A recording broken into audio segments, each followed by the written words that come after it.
ગાળીઓ કસાતા ધ્રુસકે ને ધ્રુસકે રડી કીર્તિ પટેલે કહ્યું મીડિયા ન્યાય અપાવે તો કોર્ટે આપ્યા જામીન।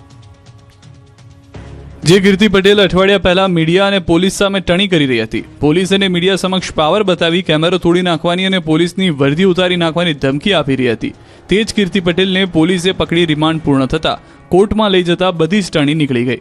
જે કીર્તિ પટેલ મીડિયા સમક્ષ ડોળા કાઢી કાઢી મારવાની ધમકી આપતી હતી, તે જ કીર્તિ પટેલના આંખોમાં મગરના આંસુ વહી રહ્યા હતા। માત્ર ગણતરીની કલાકોમાં જ કીર્તિ પટેલની બધી જ એકડી નીકળી ગઈ।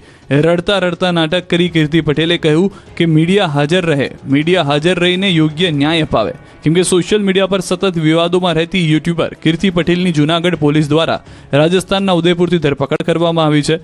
જૂનાગઢમાં ટૂંકા ગાળામાં તેની સામે નોંધાયેલી 3 અલગ અલગ ફરિયાદોને પગલે પોલીસ હરકતમાં આવી। ધરપકડ બાદ કીર્તિ પટેલને ચુસ્ત પોલીસ બંદોબસ્ત વચ્ચે 22 ફેબ્રુઆરીના રોજ જૂનાગઢ લાવવામાં આવી। પોલીસ દ્વારા કીર્તિ પટેલને કોર્ટમાં રજૂ કરી તેના રિમાન્ડની માંગ કરવામાં આવી। કોર્ટ દ્વારા કીર્તિ પટેલના 1 દિવસના રિમાન્ડ મંજૂર કરવામાં આવ્યા। ધરપકડ અને રિમાન્ડ બાદ કીર્તિ પટેલની બેશરમીના દ્રશ્યો કેમેરામાં કેદ થયા। પોલીસ કસ્ટડીમાં હોવા છતાં કીર્તિ પટેલના ચહેરા પર કોઈ પસ્તાવો ન દેખાયો। પોલીસ વાનમાં કીર્તિ હસતી અને મીડિયા સામે હાથ હલાવતી દેખાઈ। કીર્તિ પટેલ કોર્ટમાંથી બહાર નીકળતાની સાથે જ મીડિયાને ટાટા કહેતી જોવા મળી હતી અને પોલીસની ગાડીમાં બેસતાની સાથે સ્માઇલ કરતી પણ જોવા મળી।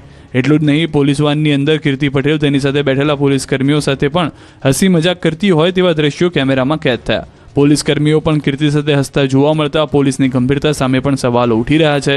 તો રિમાન્ડ દરમિયાન ખુલાસો કર્યો કે ધરપકડથી બચવા ફરિયાદ બાદ સીધી ઉદયપુર પહોંચી હતી, કારમાં ઉદયપુર ભાગી ગઈ હતી।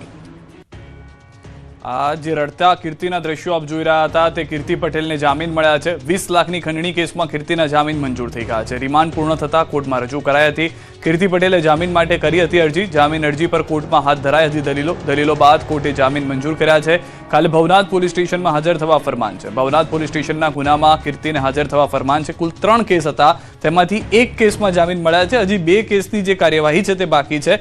1 કેસમાં જે જામીન હતા તે અત્યાર સુધીમાં કોર્ટમાંથી મળ્યા હોવાની જાણકારી। હવે જે ભવનાથ પોલીસ સ્ટેશનમાં ગુનો નોંધાયો હતો તેમાં કાલે કીર્તિ પટેલને ફરી હાજર થવું પડશે। કાલે રડતા રડતા આવે છે કે જે પહેલા જોયા હતા દ્રશ્યો કે જે રીતના હસતા હસતા દ્રશ્યોમાં જોવા મળી છે તે રીતના જોવા મળે છે।